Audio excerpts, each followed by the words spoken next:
Good evening and welcome to this edition of Dateline NBC. Today we will be investigating the acid mine drainage in Broad Top City, Pennsylvania.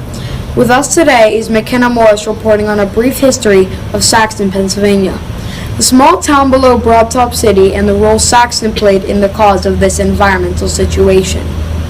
Thank you, Adam. I am standing here in front of the oldest house in Saxton. Saxton was once a thriving town of several thousand people. It was officially founded in 1855 by James Saxton. Saxton was the hub of the Huntington and Broad Top Railroad. For almost 100 years, it shipped coal from Saxton to places like Bedford, Huntington, and Everett.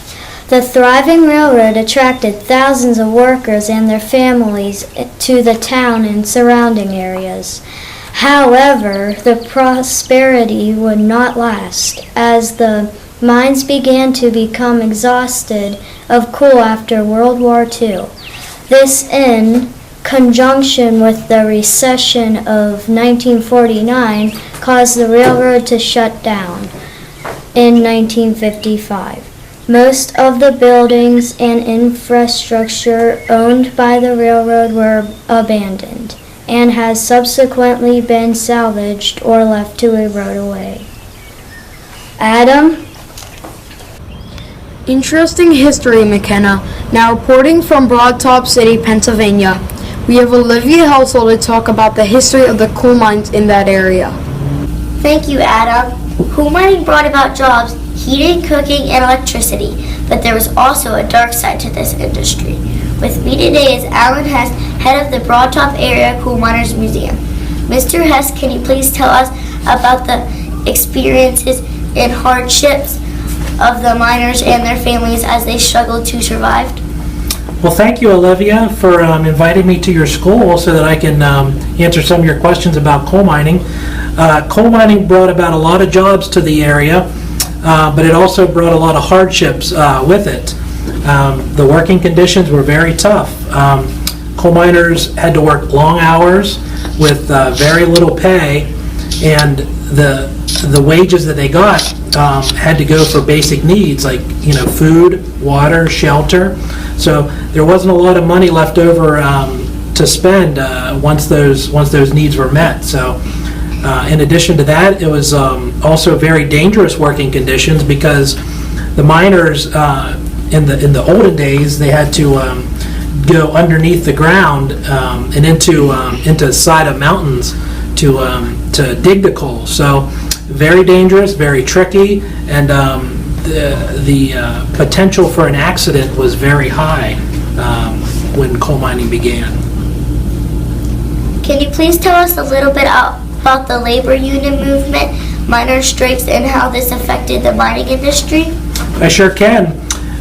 In the late 1800s, coal mining organizations began to grow with the demand of coal, and as a result, workers had to work more and they endured more hardship.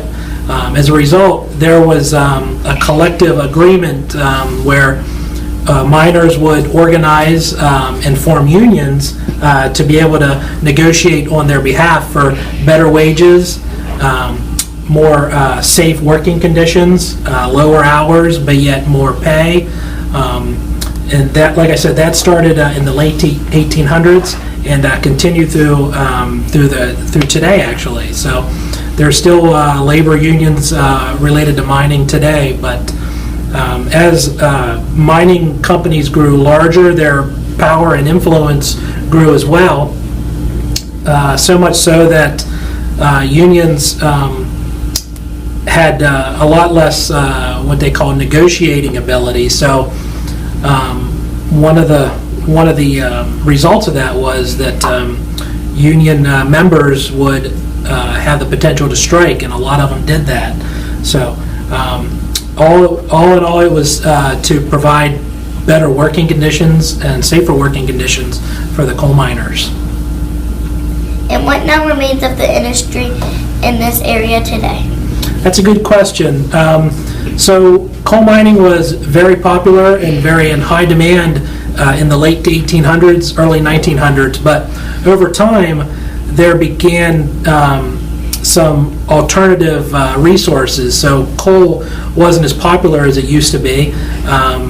Therefore, the decline in coal mining jobs also increased, and people were forced to look for new jobs.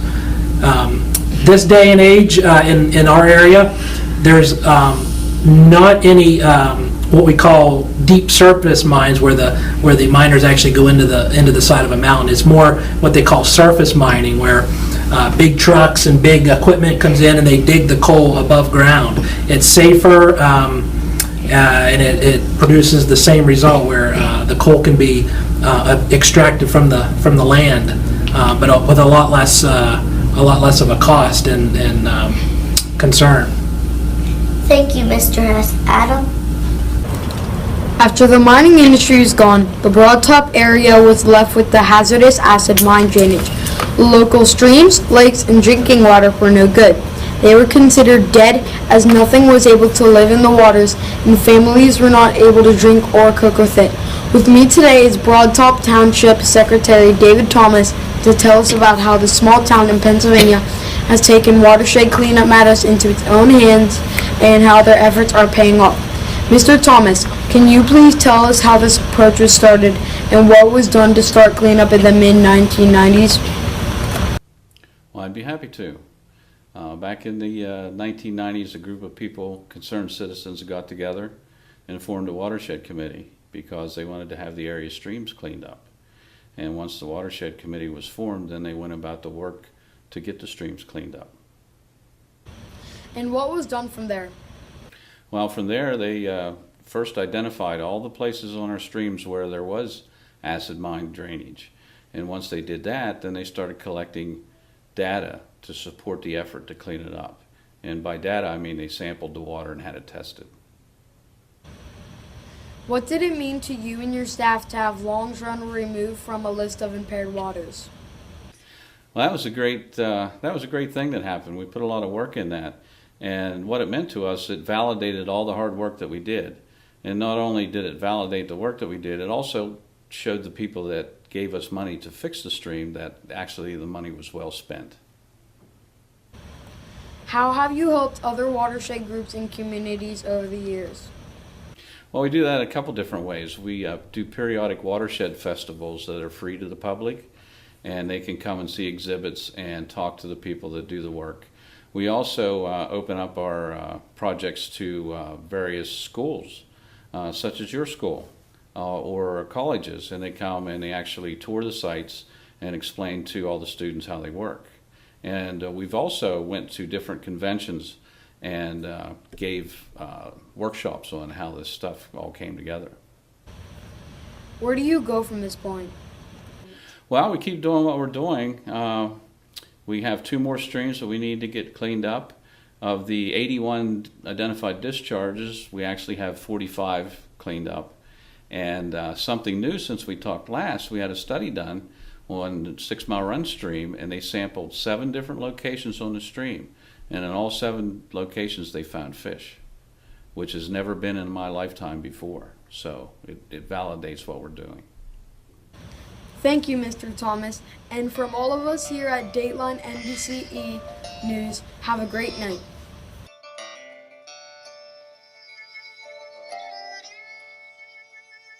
Born and raised in a mining town, most folks thought that up was down.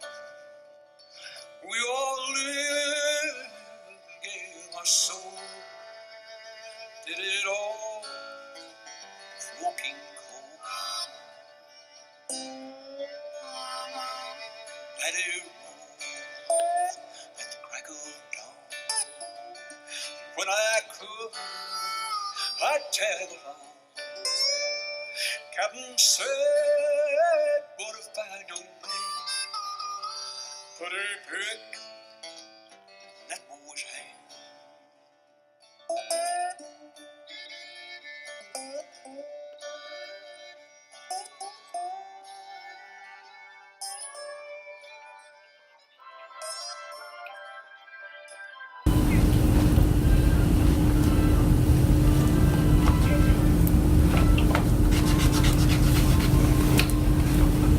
I wish there was someone to help me with my homework.